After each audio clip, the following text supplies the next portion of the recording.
Um, so everything I just said about biology, right? About the complexity, you can put science as a whole there, and the same thing is true, right?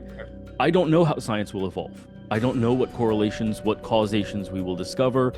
Okay, because yeah, the kind of follow-up question was, is there an argument to be made for collecting more data through screening and diagnostics so that with the hypothesis that, in the future, 5, 10, 20 years, we'll have ways of interpreting that data and it would be valuable to have it There is. in, but specifically though, there's like a cost benefit analysis that has to be done based on the videos of yours that I've seen, because there's a real risk with running diagnostics for, false positives. So how Totally. do you think about that? I kind of already know just based on the way that, well, I can't say I know, but I can imagine based on the way that you run your practice. But how do you think about that cost benefit analysis, considering the fact that in the future there may be ways of interpreting this additional unnecessary data? Yeah. So everything I just said about biology, right? About the complexity, you can put science as a whole there, and the same thing is true, right? I don't know how science will evolve. I don't know what correlations, what causations we will discover. I can't promise that the biomarker, we can say homocysteine because we did that study and it didn't work out. But what's to say this other marker won't play out, right? That could be the one. We just haven't done the placebo-controlled trial. Um, and so I do think there is a case for at least once in your life running a huge panel, right? Okay. In your early life. So when you're at your healthiest, run a huge panel. I think there's a case to be made there. Um, as long as you believe that that panel is uninterpretable currently. And Yeah. so if you run it in the spirit of I am going out to get deeply and truly uninterpretable data, I think there's a case to be made for that. And I have with patients run huge panels and it's just said, look, we're going to get currently uninterpretable data in case at some point it becomes interpretable, right? Right. I think, yeah, I seem to remember you talking about in one of your videos, like the fact that humans love to get data, even if there's nothing they can do Yeah, with the data, totally. which is funny. But yeah, I, kind of I true. love that experiment. I mean, like literally the researcher offered to trade pain for information, explicitly telling the person that the information they were getting would not change the outcome. Yeah. Like it it would not help them in any way, right? And most people still chose to get the pain and to get the information uh, in order to relieve that uncertainty, right?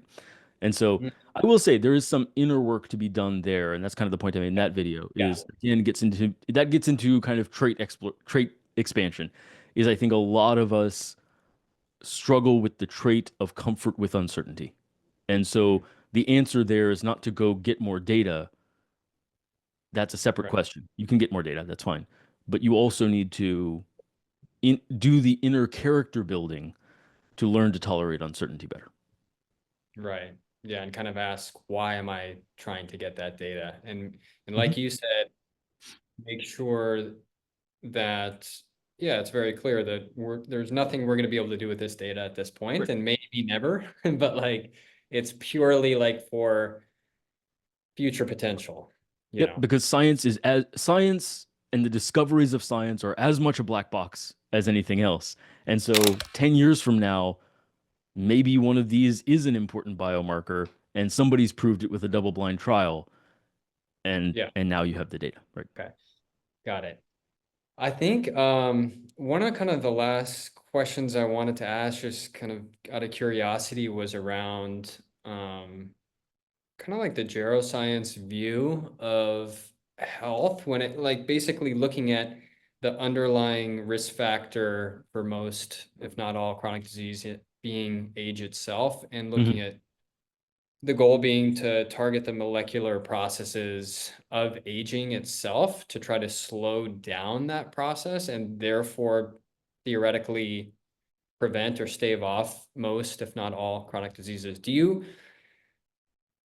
uh, agree with that hypothesis, or do you think that's accurate? Do you think discovery, research, development should be focused there if we're looking at maximizing healthy years?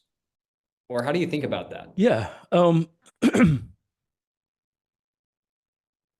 So a couple things. No, excuse me. You have to do some editing there. Sorry.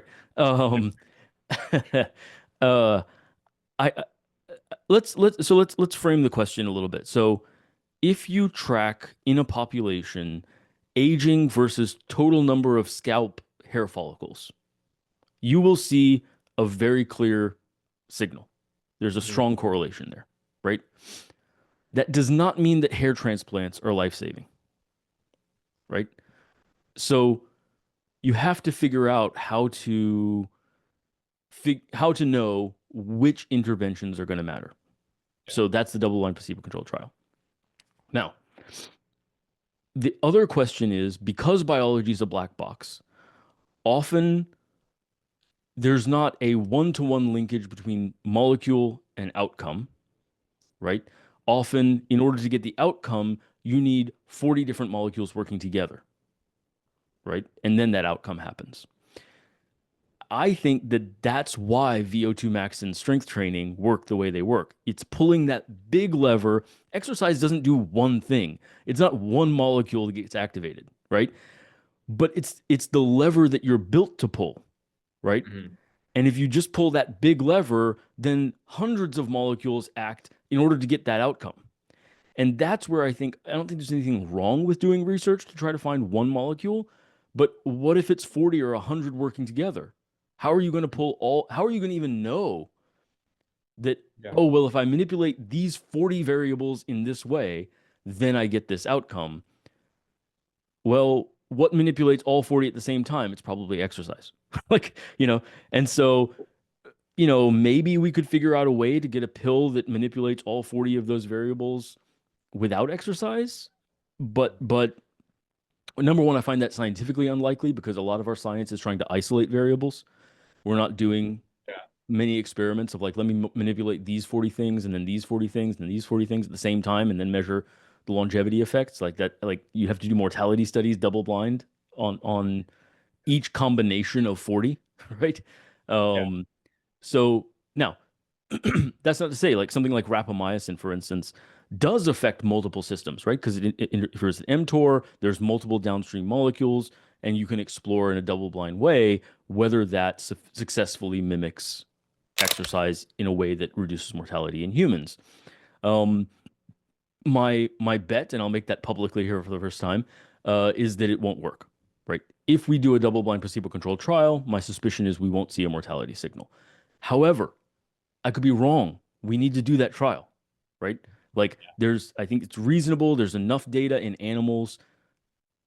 Do the trial, right? Now, the real question is for the proponents, why haven't you done a trial? If you believe it that strongly, Mhm. why haven't you done the placebo-controlled trial? And the answer often is, well, it's big and you have to do this and that. I'm like, no, it's not. It's big if you're talking about like statin studies have to be big, right? Yeah. Because you're looking for a tiny effect. And so you need hundreds of thousands of people, right? VO2 max studies don't need to be big, right? Because it's such a big effect that with 500 people, you could do that trial, right? Yeah. And so the same is true of rapamycin. If it's really game changing for longevity, you could do that trial pretty quickly, right? Mhm. Sorry. So I'm ultimately getting to your point. No, no Um, worries. I think the notion of aging in this very same way involves a ton of different factors, a ton of different molecules, and it's not clear which of them are responsible for negative aspects of aging and which of them are secretly positive aspects of aging, right? I make this point in my testosterone video, right? Is testosterone, yes, makes young men strong and muscular and built and whatever, because nature's plan for young men is that they need to go out and compete with each other and the environment and try to die. Mhm. It like literally testosterone is trying to get you to compete and die. Now, there's a reason it declines in your 40s. You've already proven that your genetics are worth passing on, right? Now you need to stop competing so you don't die. It's Yeah. it right. So testosterone is actually in many ways an anti-longevity factor, right? Mhm. But because we associate muscularity with health, that overly simplistic linkage makes us think that, well, any amount of muscularity must be good, right? Mhm. Ignoring the diminishing returns aspect and not realize that, oh, that's why testosterone can be an anti longevity factor while also being a muscle building factor. Those two things can go together above that diminishing returns curve, right? It's very possible for a man in his 40s to be muscular and fit, but not as muscular as a 20-year-old, right? And in order to get there, you would have to do anti longevity things, right? Mhm. So that can, like something like testosterone can really, like, with our perceptions, pardon my French, like, and Mhm. our associations of what is a longevity molecule, like an anti-longevity molecule like testosterone can actually look like a longevity molecule, right? Right. And it's not until you do mortality studies that you would really know. Um, and so if I lose muscle mass, if I gain some fat, right? That's aging, Mhm. right? But that may be healthy aging. That may be healthier than my 20-year-old self, and it may be longevity promoting, right? So then you end up right back where we started, and this may be a nice loop around, is back to values. And to Yeah. say, hey, even if I have to trade off some years of life at the end, and I Yeah. accept that testosterone is an anti-later, but I want to look aesthetically more like my 20-year-old self, right? And I have that's valuable to me. It's worth it to me to trade off that longevity for the sake of looking better, feeling better, maybe even. Although the studies on testosterone indicate that people don't actually feel better, that's also important to know. Yeah. But sure, like maybe you feel better because you look better, maybe whatever. And if you're willing to trade that off, then I'm great. I'm not going to judge your values, but I'm also not going to pretend like you're not trading off, Mhm. right? Um, all of that to say, aging can be tricky because even things that promote aging can also promote longevity. It's Right. not even that is not a one-to-one correlation. And so without studies, it becomes very difficult to figure out. Right. Got it. No, I think that was a great explanation that covered all the aspects that were kind of in my mind regarding that. And I think, yeah, it takes us full circle around to kind of what you talked about earlier, billions of years of evolution. It's hard to fight against that. It is. Your chat GPT is not going to be able to fight Right. against that. Right. So I Right. think pulling that big lever, like you said, that we're designed to pull, I think Yes. that was an interesting way of saying it. It's like, yeah, a human being is designed to pull that lever. Let's pull that lever, and get the maximum that we can from that. And And that's, I do think that's kind of one of the funny things, right? Is that like, um, it's like you got this big lever on the wall that gives you the outcome Mhm. you want. And you're like, well, what I want to do with this is I want to do a ton of studies on the mechanism behind the lever, which is insanely complicated, right? Yeah, yeah, To figure out how to get the outcome without pulling the lever.